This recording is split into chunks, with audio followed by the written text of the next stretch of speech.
People of the Purple Butterfly here, otherwise known as People7 on Twitter and YouTube, people elsewhere on the internet.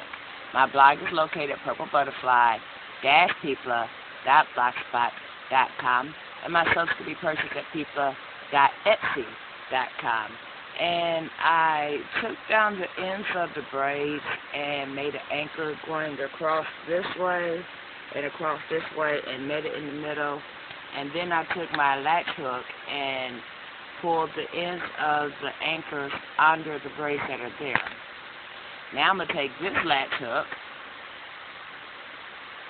yeah, real small, and my Brazilian elastic thread, and I'm going to literally latch hook it with a knot stitch into my hair, so that way I'll have the freedom I need. I'll be able to comb it, whatever, but when it's time to take it out, I can literally just pull it and release. So this is how my hair looks in the back now. Hold on.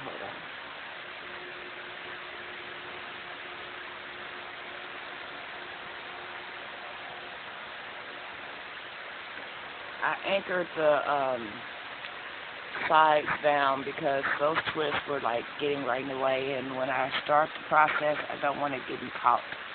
So I forgot I have those glasses on. So when it's all said and done, you'll see a finished style without having to do the sew for hours. I'm just going to literally latch it, lock it, all the way around in one continuous motion.